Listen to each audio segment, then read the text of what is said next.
Welcome to Everyday Martial Artist, a weekly podcast where you'll join me, Brian Doucette, as I interview a different martial artist each episode and hear their story. Some guests you may have heard of, and some you probably haven't. Be sure to subscribe where all your favorite podcasts are available. Also visit our website at everydaymartialartist.com. If you're listening for a specific interview, I sure hope you'll stay and check out the other episodes. A very special thank you to Topher Williams for our custom theme music. And now, the newest episode of Everyday Martial Artist.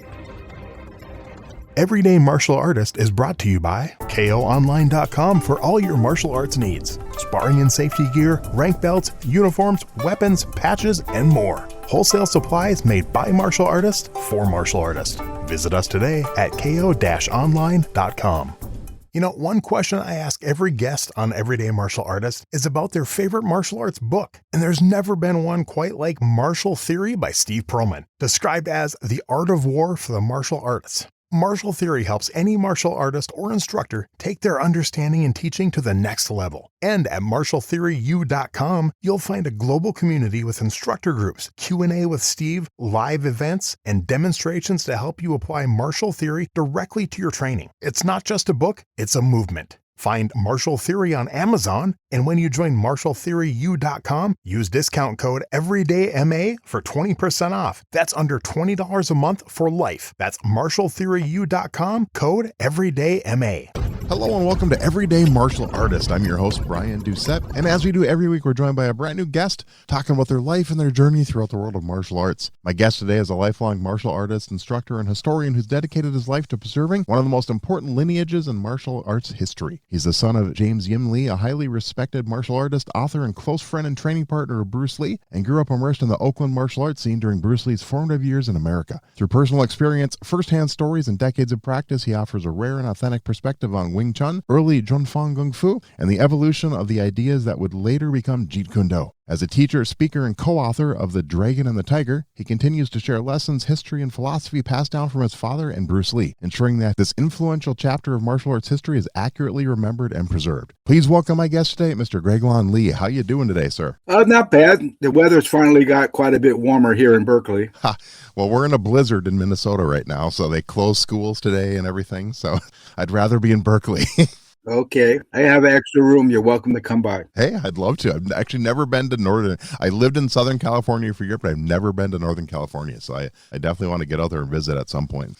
I mentioned, you're a lifelong martial artist, but what I want to know is kind of how it started for you. I realize, your dad was James Lee, so that was a big part of it. But what are your earliest recollections of being involved in martial arts and getting your start in martial arts? Well, my dad, when he was young, did quite a bit of weight training and acrobatics. His buddy, when he was young, was Alan Joe. He became, I think, Mr. Northern California in the 40s. Okay. And then my dad, later, he went to Hawaii, and he was at Pearl Harbor when the Japanese attacked. Wow. He was working as a civilian welder. And through my scrutiny, I found out that while he was in Hawaii, he met and trained with William Chow and other people in Hawaii. I think he was doing judo, and Ed Parker and people like that. He left right after Pearl Harbor attack, and he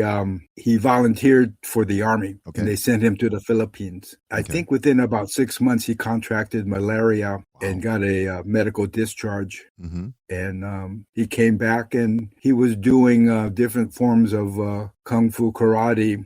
He had learned with T.Y. Wong. Okay. He was learning Siu-Lum from him. He started teaching quite a bit of Caucasians, Al Novak, and other guys. Most of the guys back then were pretty big and burly, at least 220, 30, 40 pounds. Al Novak himself was about 280. Wow. Then my dad got into iron hand training. Mm-hmm. He could break 10 bricks and using the Da Jiao, the Chinese lineaments. Exactly how he learned that, I'm not really clear, but I think some of it might have done with his stay in Hawaii. Because, to this day, there's not that many people that write about it. He wrote some books about iron hand training. Yeah, I remember that I'm getting ready to release again. Oh, nice. And he published his own books in the late 50s, early 60s on his own. It was called Oriental Book Sales. Mm-hmm. And he would sell the books for about $5. Back then, $5 for a book was quite a bit. Yeah. That's probably equivalent now to at least $50 to $60 or $70 a book. Mm-hmm. Then, he got to meet Bruce. He had heard of Bruce from Wally J. Okay. and other people, but closer to home, his brother, Robert Lee, was married to Harriet Lee. They were great dance fans, and they would work with the Chinese citizens at the what they call Chinese Citizens Alliance, Mm-hmm. a group of community people who loved to dance. And somehow or another, Bruce got acquainted with that group and was giving dance lessons on cha-cha. And then afterwards, he would do a little demo on martial arts. So they were very impressed with Bruce and told my dad about it. But initially, my dad thought, a dance instructor? No, I want to learn how to fight, not how to dance. But Robert and Harriet said, no, James, he may know how to dance, but the guy can really perform. And once my dad met him, it was obvious that Bruce had it. Okay. He has always had it. He had the right martial art profile. He knew how to fight. He could move very well and very well read for a man of that age. Mm-hmm. And then how old were you when you were first introduced to martial arts? Well, I saw my dad training all the time, Mm-hmm. working on breaking bricks and stuff. I even hid one time in the basement underneath his table. He make these tables with straw mats and working on breaking bricks. So I guess my recollection of him breaking things and doing that type of stuff was about 5 or 6. Okay. I never really got into the iron hand training too much. Yeah. I know quite a bit about it. I don't want to make my hand like stone. I want it to be mobile and flexible. Too much hand training, you could calcify your hand and make it too rigid, where your wrist is not too flexible. I don't know if you know much about Kung Fu, but Kung Fu emphasizes wrist flexibility, mobility. That's very important. Okay. And my dad prided himself that his hands did not have calluses. They weren't calcified. They're very smooth and normal looking. If you have to abuse your hand and make it look like stone, that's not really helping yourself. You're actually hurting yourself. Right. At what point did your dad start training you then? And did you have a choice? Was it something you said, hey, Dad, will you teach me? Or did he just say, you're going to learn this? I didn't really train with him before Bruce came along. Okay. Because these big burly guys and they're banging stuff and breaking things. And that was cool. I'd watch a little bit, but I really, was a young kid. And my dad's training was not for kids. Okay. I don't remember him having any kid as a student. Most of the students he had were full-grown men, probably at least 25, 30, 40 years old. He wasn't running a little daycare center at some places now. Little kiddie JoJo stuff. We don't do that. So then did the basis of your training, did that start then when you were older, when you were an adult? The basis of my training probably started in high school. Okay. My dad, to help me train and understanding that, hey, I don't want to really train with the big burly guys. Although later on, after Bruce came along, the students weren't as big and burly. He helped me. We opened up some classes for my buddies from Fremont High. We probably had anywhere from 8 to 12 guys come, mostly Asian, not always, but he opened the class for us and we would train. And once in a while, Bruce would come down and demonstrate and train us a little bit. So what are some things you remember about some of those classes? What kind of drew you in and made you want to keep doing it? It was fun and it was good exercise. And we'd work with the wooden dummies. We'd work with different trainings. My dad was very, very practical. Mm-hmm. He wanted you to be able to use what you learned today. And we didn't emphasize that many forms or dry land swimming, as he would call it. Okay. So we would, we'd get banged up a little bit, but not too bad because, we weren't going to be hurting each other. And, we didn't want to have to go against the big burly guys into another time. Yeah. And, it was pretty obvious that my dad was a true martial artist. He was humble. He was more interested in the art and applications of it. And he was well-read. And, because he was a welder, he was pretty good at making things. Mm-hmm. So he would make all kinds of equipment for kicking and punching and things like that. Did you ever remember your dad or Bruce referring to the toolbox? I interviewed about 4 years ago, James DeMille, who trained with Bruce up in Seattle. And he talked about how Bruce said they had to have the toolbox where they basically developed 4 or 5 specific techniques that were their best techniques. And each person had their own toolbox with their own specific techniques in it. And that's what they focused on. Did that ever come about when the Oakland years, or? True, but they didn't refer to it as toolbox. Okay. They were just everybody's got abilities and everybody's got things they can do better than other things. Mm-hmm.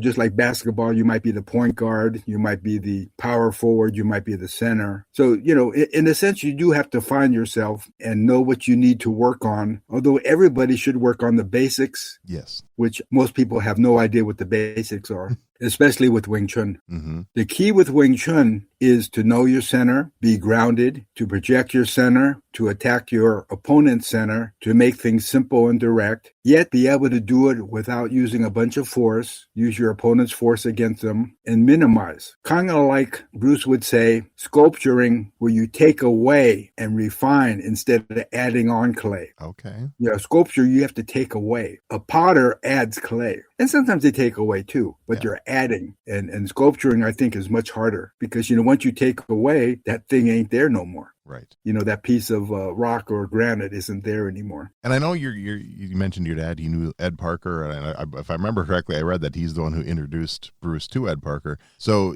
did your dad ever get involved in competition at all? And is that something that you ever did when you were younger? I don't remember him really getting involved in competition. He would go to Marysville and do demos. They did bring Bruce and my dad down to the Long Beach Internationals, where, quote unquote, Bruce was discovered.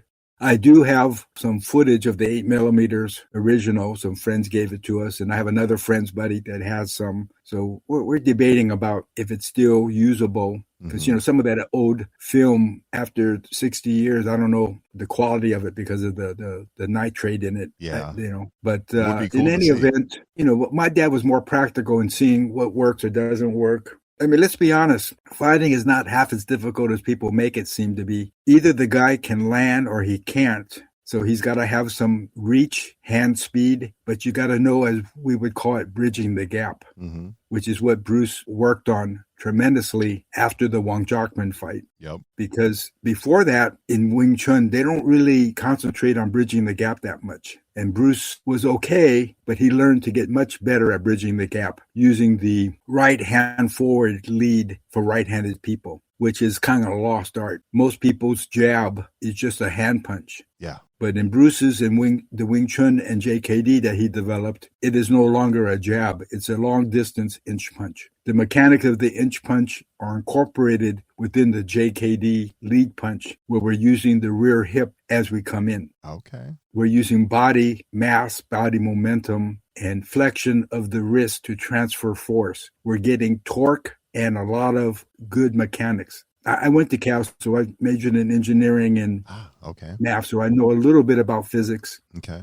And a little bit about mass and force. Force equals mass times acceleration. And the key here is acceleration. Bruce had tremendous acceleration. And I don't know much about motion, but force can also be equal to 1/2 mass times the velocity squared. Right. So that means if someone's twice as fast as you with the same mass, they're going to have 4 times the power. Right. But in Bruce's case, his mass was low. He was 130 pounds, 140 pounds. So let's put it this way. If someone's 300 pounds, but you're twice as fast as them and you're half the body weight, according to the force equation, you're still going to have approximately 2 times their power. Right. People go, what? That's because you know how to move your mass very quickly. Exactly. How old were you during this time when Bruce was still there, when you were training sometimes with Bruce, sometimes with your dad? What age was that? Bruce was staying with us from approximately 64 to 66. Okay. So when Bruce was staying with us, I saw him training all the time. Wow. Working on different things, a lot of push-ups, one-hand push-ups, which I was able to do. Nice. I was able to get up to 100 one-hand push-ups. Wow. And so I'm doing a lot of stretching. And then after the Wang Jokman fight, he started doing a lot more running, like a boxer, a lot more jumping rope, and a lot more bridging the gap. He could gap with a burning step and cover about 6 or 7 feet. Wow. So that's what the kick does. He did the side kick like you would a jab, but to bridge the gap. See, bridging the gap is very important. And the opposite of that is evasion. When someone tries to bridge on you, how to move or disconnect. So what's good for the goose may not be good for the gander. Right. So half of JKD, what Bruce and my dad were talking about, was how to counter your own techniques. Every coin, to my knowledge, has two sides, heads and tails. So if you work on the tail, but you don't work on the head, then you don't have the yin yang. You have the yin, but not the yang, or the yang and not the yin. Right. Makes perfect sense. So that's one of the secrets to getting better, is to understand the components. Working too much on one thing is not good enough. Just like football, you run or you pass. Now, when do you run? When do you pass? Sometimes you combine the two and you make it where your opponent doesn't know which one. Yep. And guess what? You might pass and then run, or run and then pass accordingly. I know when I started teaching martial arts when I was younger, that's when I really noticed my martial arts improving, because I was doing both. I was focusing on the other side of it, teaching the other students. So I was focusing on holding the targets and noticing what they were doing right and what they were doing wrong. And it improved my martial arts immensely. So I definitely get that. That's why I encourage anyone I know in martial arts to help out, help teach other students. Remember, the key word is not wrong or right. It's what's more effective. Right. I mean, I can use a cup that has cracks in it to drink water, but the water's going to be coming out of the cup at the same time. Right. So we want to be ecologically correct, where we don't waste our energy, we don't waste our time. We understand what is the person trying to accomplish. And tell you the truth, half the people out there have no clue what they're doing when they're fighting. They remember a form or technique, but they don't pay attention to the details of how to take advantage of the situation. Yeah. And that's where you really have to understand yourself and other people's motions. Most people do telegraph, not just with their hand or foot, but their body language, their breathing. If you have to preset before you do a technique by breathing a certain way or ki-ing a certain way, that's a tell. Yeah. I play quite a bit of poker, and I can tell usually what people are doing and trying to accomplish. And, if they raise, there's usually a reason why. Maybe they're trying to get a flush where they need a certain suited card or this or that. And then they do bluff too. Yeah. But in martial arts, it's very hard to bluff somebody. Right. Either you got it or you don't. And some people aren't aware of what's happening. They're really not. So we lost Bruce and your dad within about 6 months of each other. How did that affect your training and what you decided to pursue going forward for martial arts? Well, when my dad died, it was quite a bit of a shock. Yeah. Because we knew he had some cancer, but thought that he was getting better.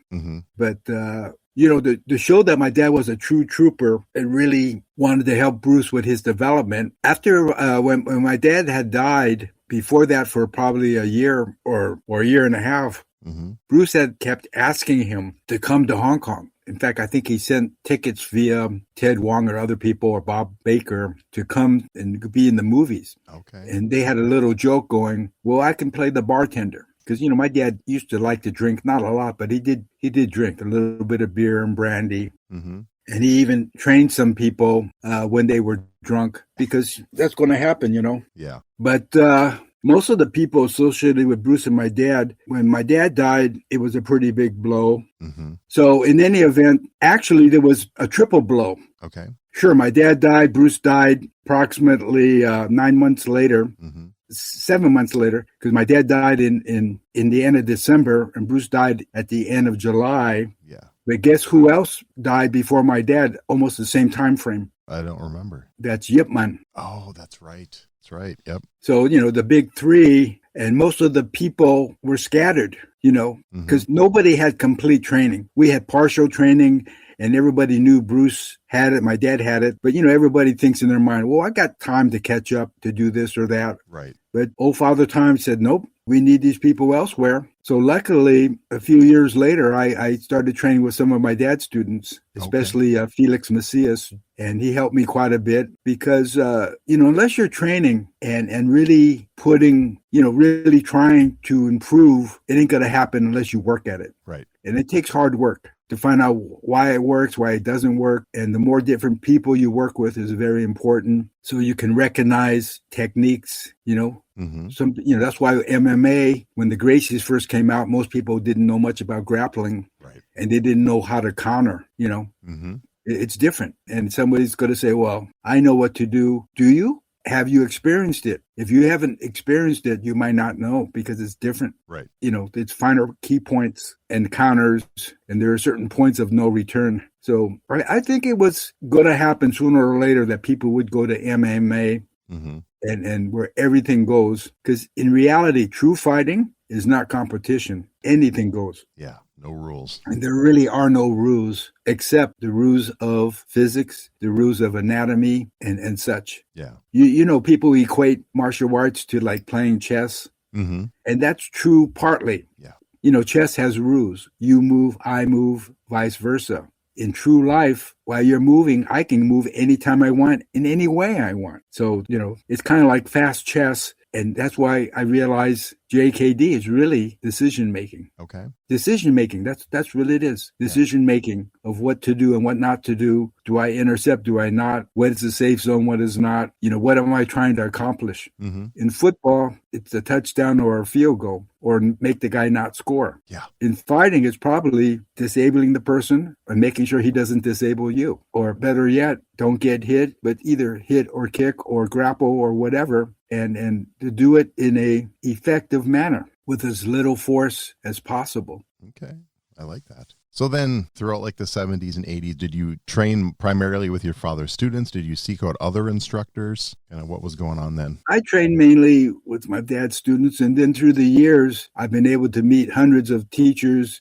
I've gone to all kinds of seminar meetings where there'd be 20, 30, 40 different teachers teaching. So that made me more appreciative of what's out there. Kind of like going to a buffet, getting to sample different foods. After seeing different foods and tasting different foods, then you have a pretty good idea. Oh, this curry is this way. Oh, this is that way. And you know, when you go to a buffet, you got to know what's the good stuff. Right. Am I going to pig out on biscuits and cheese and miss the prime rib and the lobster and the shrimp and the other things? So, you know, it's the ingredients, you know. Yeah. So you have to evaluate yourself. What ingredients do you have? That's why people don't realize Bruce's main strength was realizing what ingredients he needed to have and how to get his ingredients as great as he can. Definitely. He worked like hell. Yeah. Especially on bridging the gap, transfer of power, and relaxing under pressure. You know, pressure is good for training. It lets you understand how one reacts when you're in the water, when the sharks come, when it's important. You know, like driving a car.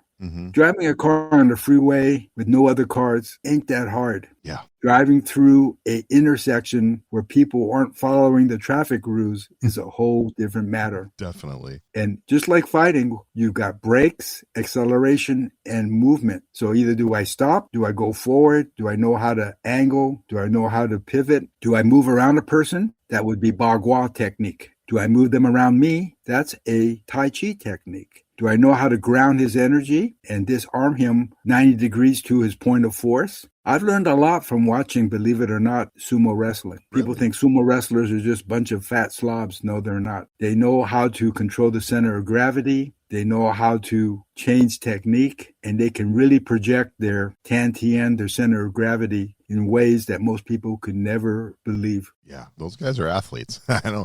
I've had that argument with a few people too. Oh, they're not real martial artists. Yeah, they are. Trust me. Well, if those people think so, go in the ring with them and try them out. Yeah. You're going to end up on your back. I've been blessed. I learned a lot from my dad, from Bruce Lee, from Wally J, who's a master of jiu-jitsu, from Sonny Umpad, who's a good master of different techniques. And it's how you put them all together. Exactly. Yep. You know, it's kind of like cooking. Oh, I know what ingredients they use. I'll just throw it together. Hey, cooking is more than just using ingredients. Yeah. It's a whole process. And certain things work together well, certain things don't. You know, Bruce was blessed with high arch. That's why he ended up with a, what do you call it?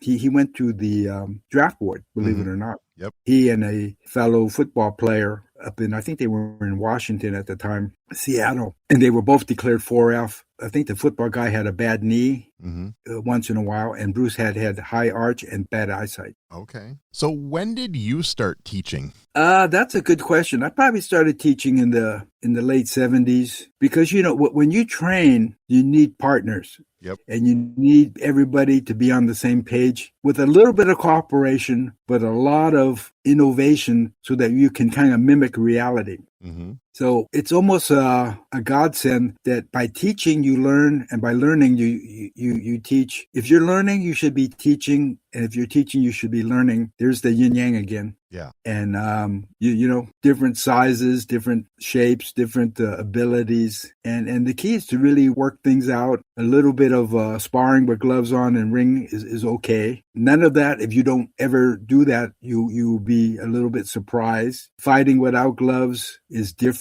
I don't know if you notice they have bare knuckle fighting now. Yep. And some of those guys are aggressive as hell. You may not look pretty, but they do get people because people can't hide. You can't run and hide. Either you got it or you don't. So what do you think, you know, you said you started teaching back then. What do you think has changed about your teaching style over all these years? Just a little more clear with the student's ability and giving them a good foundation and learning how to put them under pressure so they can learn from it. And what I did learn is their goal, my goal, has actually gotten better, not got higher as I got better, because I realized that I had set the bar too low, that it is possible to get quite a bit better. Okay. In eyesight, in knowledge, and getting comfortable. So learning how to relax more under pressure and how to just kind of be in the moment and understanding, you know, the laws of physics and leverage and all that. Okay. It's like anything else. The more you do something and variety, it's good. Imagine if you were a mechanic working on cars, but all you worked on was the same kind of car. Mm-hmm. You'd be pretty good at that car. But a real mechanic can work on any kind of car. Right. You know, be it Mercedes, Toyota, and some real mechanics, the old timers, they can make a part work or make a tool work when they run across a little snafu where what are they supposed to do? You know, and sometimes you'll be surprised in your martial arts skills, something will come up where you make something work by combining two things. You know, I found that by getting people off balance is probably one of the main criteria I'm working on. Okay. I'm always looking at their balance and their tendencies and a little bit of, not magic, but doing something where they're a little bit confused. If you confuse the general, the troops won't know what to do. Right. That's from Sun Tzu, The Art of War. What would you say to a lot of these people nowadays who, when you bring up Bruce Lee, they're like, oh, he wasn't a real fighter. He was only a movie fighter or a TV fighter. He'd never make it like in MMA or anything like that. And what would your response be to those people? It would show their ignorance, but it's not their fault. Yeah. Because Bruce has been gone 53 years. And let's be honest, unless you met the guy, sparred with the guy, and seen him live, because some of these fightings now in movies are done with camera tricks, done with the computer. People say, well, that's not true. Oh, yeah? How come some of these movies have special effects that are, you know, I mean, you know, is that a real Godzilla? Is that a real Hulk? Is that a real guy flying in the air? Exactly. I mean, come on. You know, in a sense, AI is good, but you can be your own AI. And that's what I really believe, that JKD is a way of decoding your human potential and getting one to rise above that he can. But you got to understand the components of what to do and coordination, usage, and again, dealing with the pressure. You know, there's really nothing new under the sun. And I really think that the power for knockouts and such has kind of gone away.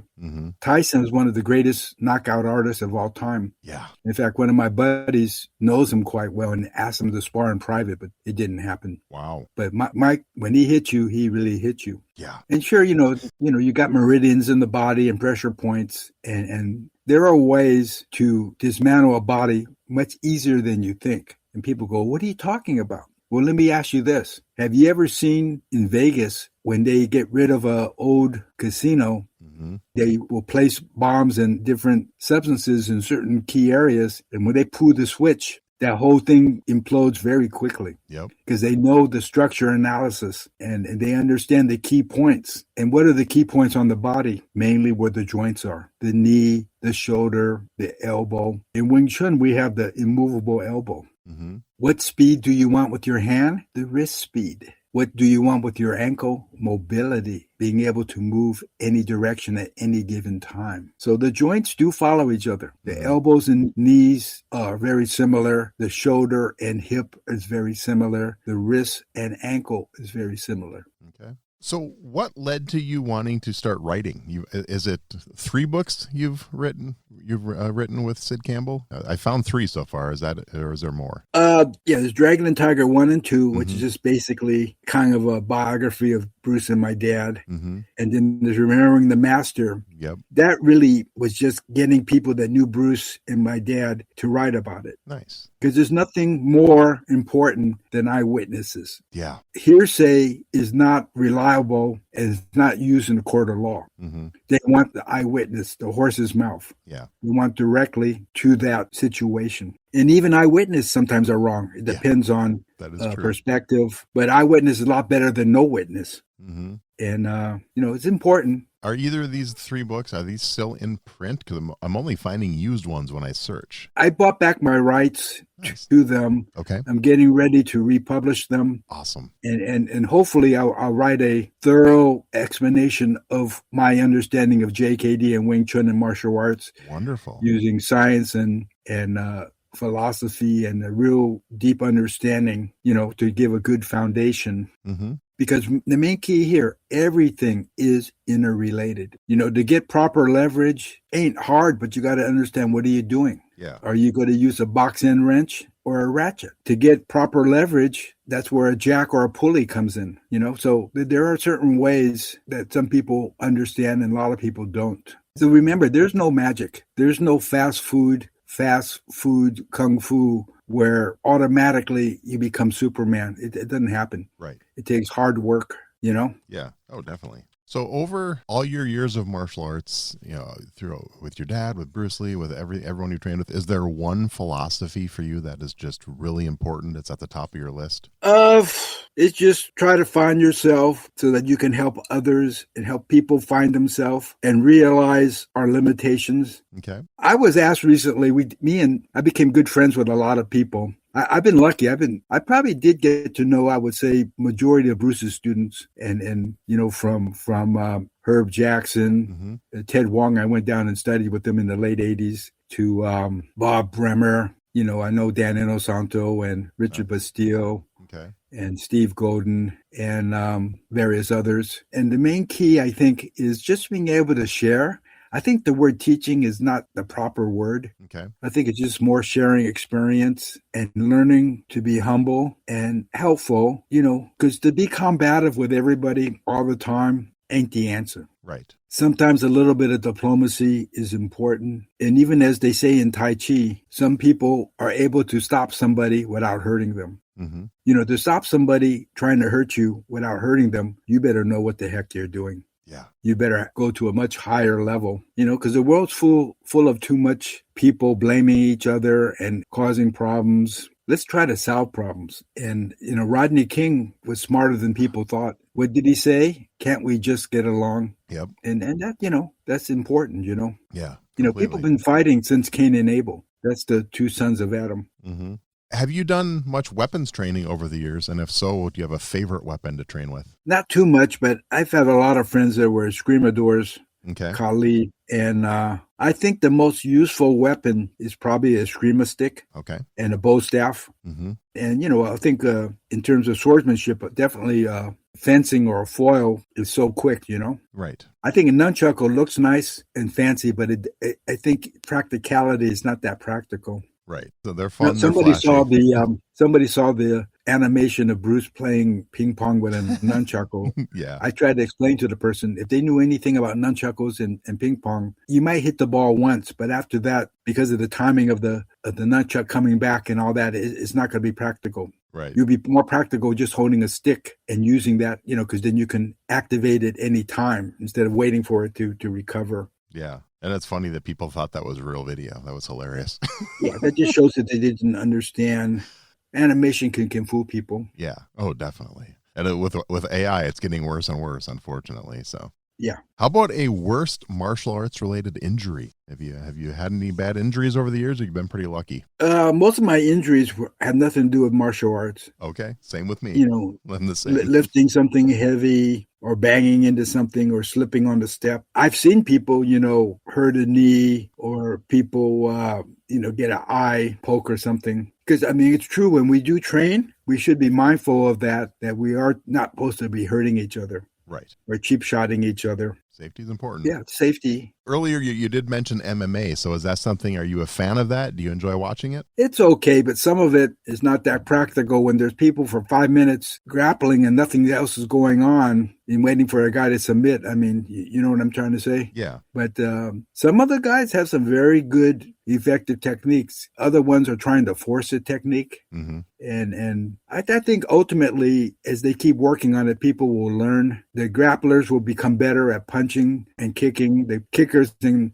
punchers will be better at grappling. They'll know more about the pressure points, which are important. If you don't know the pressure points, it makes the world of difference. Yeah. See, me as a fan, I actually preferred the old school UFC when it was style versus style, and now everyone cross trains obviously, and MMA is almost its own martial art now. Where it's a combination of everything. It's man versus man. Yeah, exactly. Example: in the old days, some doors are pretty heavy and strong. Mm-hmm. So what are you going to do? You're going to try to blow through a door? No. The police SWAT teams, they have like this big metal pipe and they'll just bang where the lock is and blow out the lock. Or better yet, other guys will just hit at the hinges and take the hinges off, and then the door has no support. See? Right. So you got to find a weak point in the strength. That makes sense. So you want to make it that your strength is such that even when you are caught off guard, you're still pretty good. It's not how good you are on a good day. It's how good you are on a bad day. That's good. And that's true of any true athlete.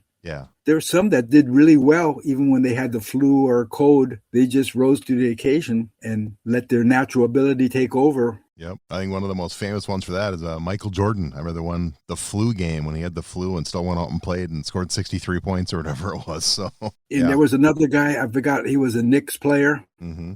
A center. He came out. Patrick Ewing, maybe? I forgot it might have been him or somebody else. Yeah. And they just, you just let your natural ability come out. Because really, you have to adjust all the time. Yeah. I think one of my best martial arts tests ever, I was testing for my purple belt in traditional Taekwondo back in the 90s. And I was sick. I actually threw up in the middle of my test. One of the assistants told me I should not test that day. He's like, "Oh, you're too sick." No. I'm like, "No, I have to. I'm not putting it off." And that was one of my best tests ever. I nailed every technique. And I literally halfway through, I'm like, "Sir, may I go throw up?" And I ran into the bathroom, threw up, came back out and finished my test. Well, sometimes people can rise to the occasion. Yeah. Because really, getting back to Bruce, his main strength, he knew how to focus and what to focus on. Yeah. If everybody could focus and know what to focus on, everybody would be better in everything.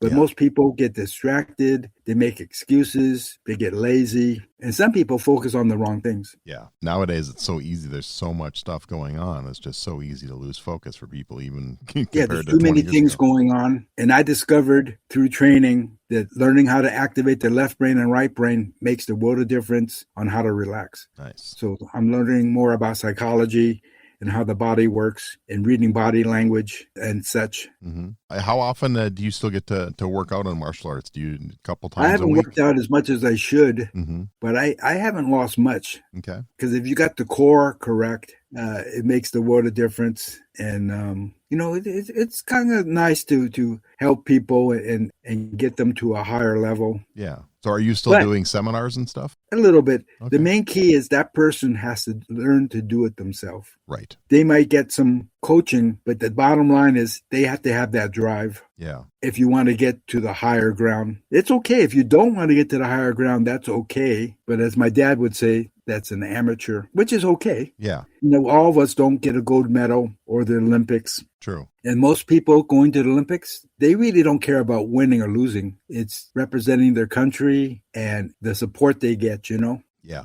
All right. I have a few fun questions we use to wrap up the interview. Sure. So we were talking about, MMA and the UFC. Let's say you decided you were going to fight in the UFC. What is your walk-up music going to be? What song's playing as you're taking that walk into the cage? That's an interesting question. Probably like Frank Sinatra. I did it my way. I love that answer. That is good. No one's ever picked Sinatra before. That is cool. Man, I think that's good. Or remember that one they did at CSI? Who Are You? By the Who? Who? Yeah. Yeah. I love CSI. That's a good one. Okay. But I don't believe in vanity much. Yeah. I mean, if you got it, you don't have to tell people. Right. And if you ain't got it, you don't got to tell people. So, I mean, why press the envelope? Yeah. And excuse the expression, getting a bunch of chimpanzees to clap for you, what good is that? So a person should never depend on people to verify themselves. Right.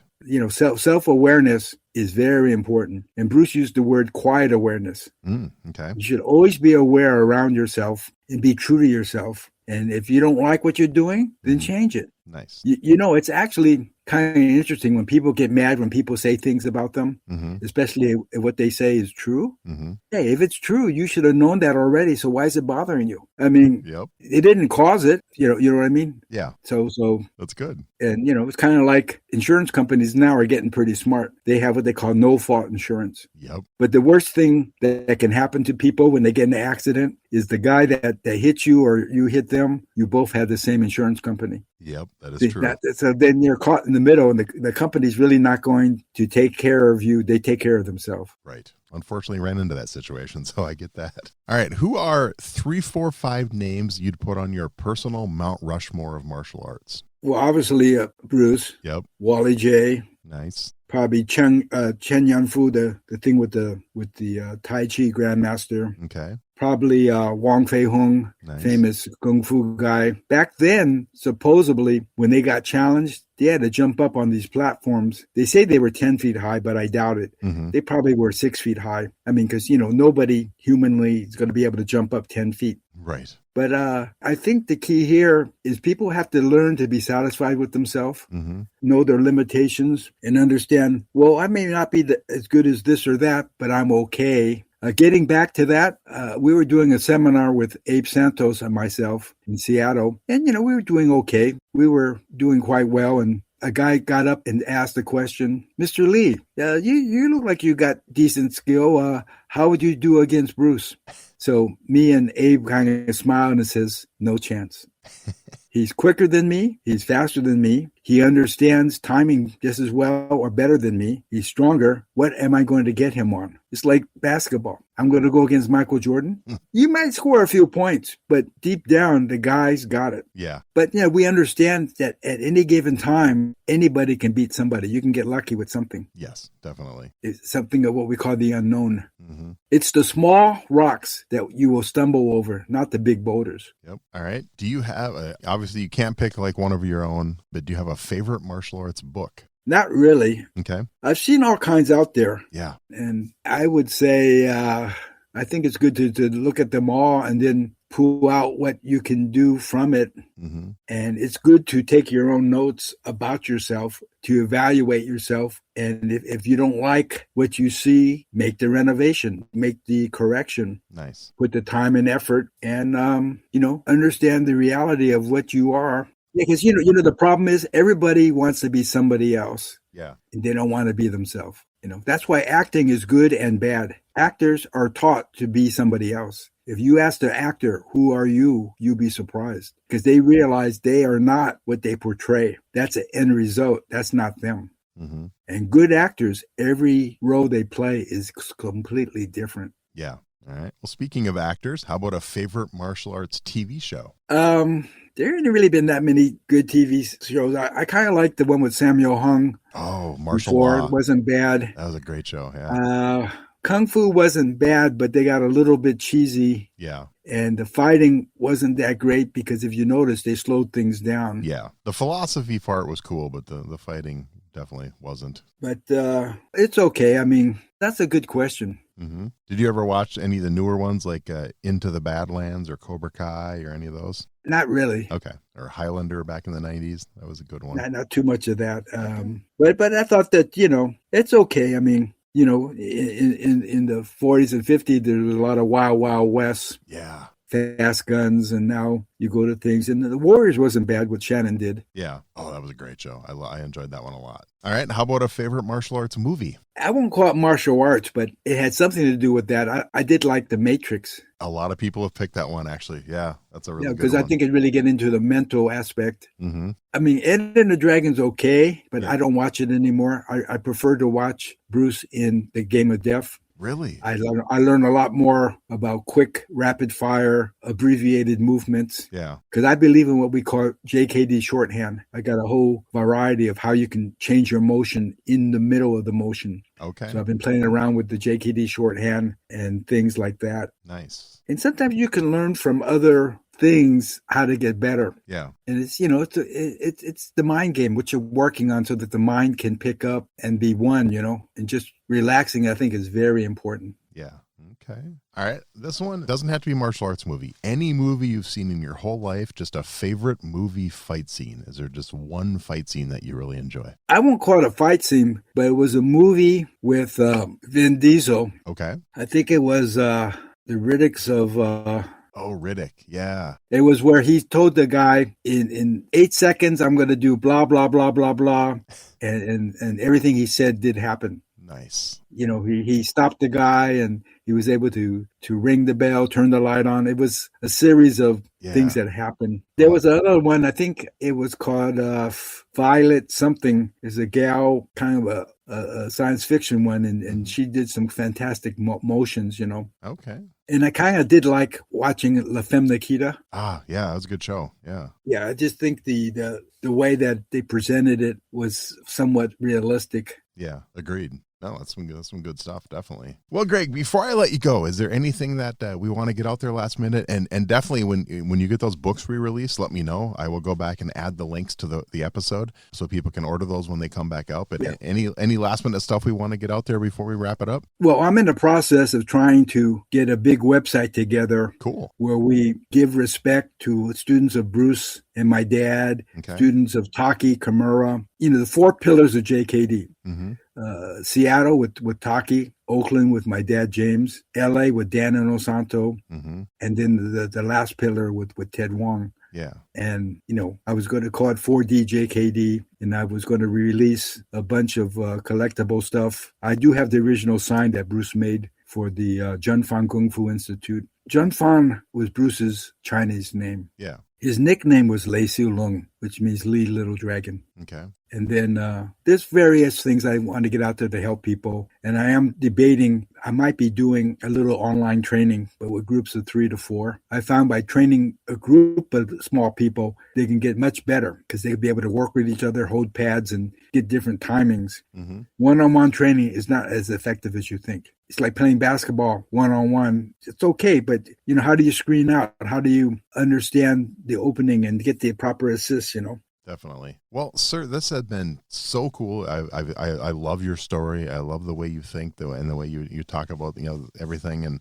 And I think the listeners are really going to enjoy this interview too. Yeah. So when I get the thing together, I'll let you know, and then we can let people know. Okay. Yeah, I appreciate it. But, we don't want to put the cart before the horse. Yeah. Like I said, I can go in at any time in the future and add links to the episode once it comes out, so we can update that and add it and promote it and stuff. So we will. But one thing that can help, we are trying to get people's input on biographies of students that train with Bruce, James, Taki, and Dan, and get it from the horse's mouth, and then let the light shine on them too. Okay. I mean, shining a light on Bruce is good, but by shining it on others that train with Bruce, I think people are going to have a better understanding about learning. Yeah, I know. I really enjoyed my interview with James DeMille. That was a really good one. I mean, that was 4.5 years ago. I chatted with him, and he told some really good Bruce stories and stuff. So that was some good info in that, and a lot of my listeners really enjoyed it. So I think when you get that website up and going, I think you'll get a lot of people interested in it. Yeah, I don't know if you noticed, a few weeks ago was Bruce's birthday, November 27th. Yep. Happens to be the same date as Jimi Hendrix. Oh, I didn't know that. Okay. And Jimi Hendrix did have a connection with Seattle also. Yeah.